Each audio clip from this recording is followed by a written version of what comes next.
You're making more money than you were 3 years ago, and somehow you still feel like you're one bad month away from falling apart. That's not a you problem. That's a system problem. And once you see how it works, you can't unsee it. Here's what's actually happening. Every dollar you earn gets claimed before it arrives. Rent, groceries, the car insurance that went up again for no clear reason, your cousin's bachelorette trip to Nashville, a birthday dinner you can't really skip.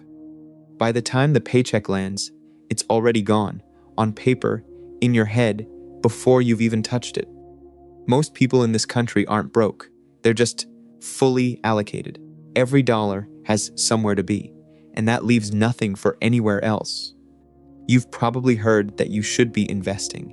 You've maybe even opened one of those apps, stared at the screen for a few minutes, felt that quiet dread of messing something up, and closed it. The language felt like walking into a conversation that started without you. Expense ratios, brokerage accounts, dividend reinvestment plans. None of it felt like it was written for someone like you. That's not an accident. Most of financial infrastructure in this country was built by people who already had money for people who already had money. But here's what changes everything. There's a number, a projection. What $400 a month, just $400, becomes over 30 years at a historically average market return. When you see that number for the first time, something shifts. It's not excitement, exactly. It's closer to grief. The grief of realizing that time is the one thing you can never earn back. And that number is where this story begins. Let's talk about what $400 a month actually is, before it becomes anything else. $400 a month is $4,800 a year. That's less than what the average American household spends eating out. Less than 12 months of car payments for most people. It's in the range of what people spend on subscriptions, streaming, fast food, and impulse buys they forget by summer. The goal here isn't guilt. The goal is clarity, because $400 a month is not an abstract concept. It's a real number that lives inside a real budget.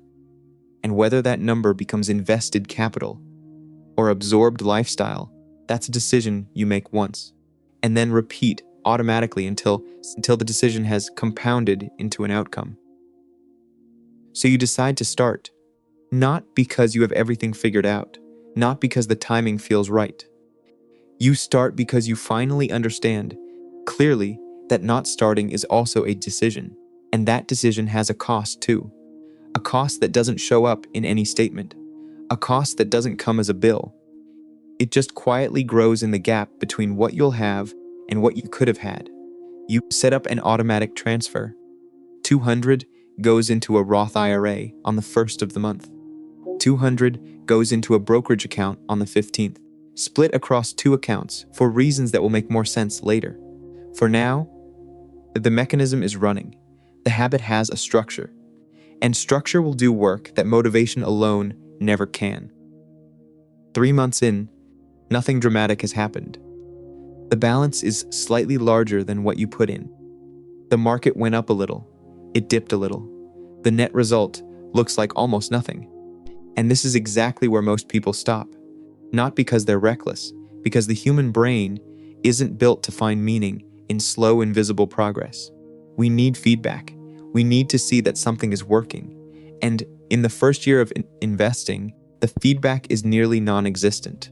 The $400 you didn't spend is now around $1,300 sitting in an account.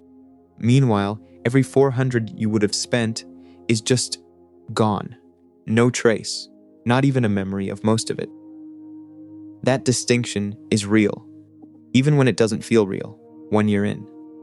The account holds around $5,200. The market returned close to 7%, which is roughly in line with the historical average of the S&P 500 adjusted for inflation over long periods. That added a few hundred to what you contributed. The number still isn't impressive. But here's what is impressive. You built a base. Bases aren't exciting. They're just what everything else stands on. You also changed something you didn't expect to change. Your relationship to $400. The month before you started, 400 felt necessary, claimed, already gone. Now it doesn't feel like deprivation, it feels like infrastructure. You recalibrated around a slightly smaller number, and the adjustment wasn't as painful as you feared. That's the inverse of lifestyle inflation, and it might be the most underrated financial move available to an ordinary person. The habit of living slightly below your income can't be bought. It has to be built, 1 month at a time, until it becomes the default. 3 years in, the account holds just over $17,000. Something has shifted in how you see it. It no longer feels like a savings account. It feels like a second income you haven't fully met yet. The returns from year 1 are compounding inside year 3's balance. Each layer of money has been in the market for a different length of time. Each layer is growing at a different rate. This is what compound interest actually looks like from the inside, not a textbook chart, a real account with a real number, growing faster than the rate at which you're adding to it. There's a term for the moment when your annual investment returns start to exceed your annual contributions.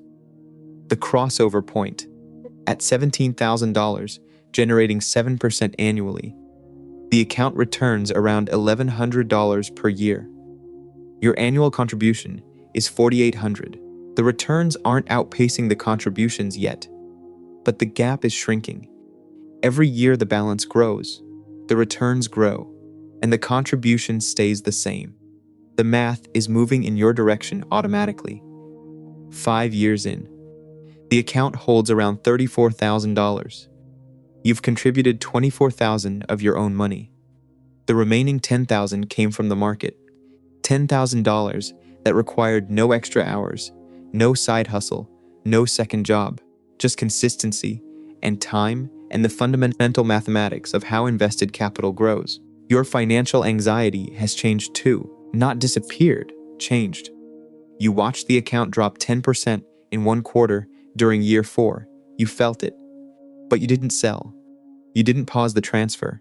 You did nothing, which is the correct response to short-term volatility when your horizon is 25 more years. The account recovered, and those lessons are now permanent. You understand something most people only understand in theory. The market doesn't reward the most knowledgeable investor. It rewards the most patient one. Patience is a financial strategy, and it compounds the same way money does. 10 years in, the account crosses $100,000. That number matters in a way that's hard to describe until you've crossed it. Below it, the account feels like a savings bucket. Above it, it starts to feel like a system running quietly, largely on its own. The returns in a good year now exceed your annual contribution. The crossover point has arrived. The money already in the account is doing more work than the money you're adding. You look back at the person who was 3 months in, staring at a $1,300 balance, wondering if any of this was actually real. You remember the trips you didn't take, the things you bought less of, the transfer that went out on the 1st and the 15th like a utility payment. None of those individual moments felt like anything at the time. Together, they built $100,000. That's what discipline looks like from the outside, after the fact. From the inside, at the time, it just looks like a habit, the thing you do before you do everything else.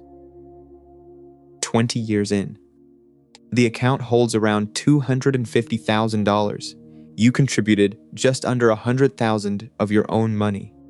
The market contributed $150,000, more than double your principal, generated without a single additional decision beyond the original one. 30 years in, the account holds just over $450,000. You put in $144,000 over 3 decades. The market returned $300,000 on top of that. For every dollar you invested, the math returned more than $2 back. That's not an advertisement. That's arithmetic applied to historical average returns across a long enough time horizon that compounding had room to actually run. You're 55 years old, and what looks like financial security from the outside is, from the inside, Just 30 years of one quiet decision, repeated without drama. If you want to understand how money actually builds, not the highlights, not the shortcuts, subscribe to Money IQ Pro. Simple videos about money, wealth, and what financial freedom actually looks like in real life. Right now, somewhere in this country, a 24-year-old is staring at their bank account. They have $400 that isn't spoken for yet. It arrived this week. It hasn't been assigned a purpose. And in the next few days, they're going to decide whether that money becomes something or becomes nothing. Not nothing dramatic, nothing ordinary. A weekend, a few dinners, something they won't remember by fall. They don't know yet that they're not making a $400 decision. They're making a $300,000 decision because that is what $400 a month, invested consistently, left alone, compounded at a historically average rate of return, becomes over 30 years, on top of everything they put in themselves. The amount isn't the point. The decision is the point. The decision to move money before it gets spent, to automate it before the month finds a reason not to start before it feels comfortable, because the feeling of readiness isn't a prerequisite, it's a reward.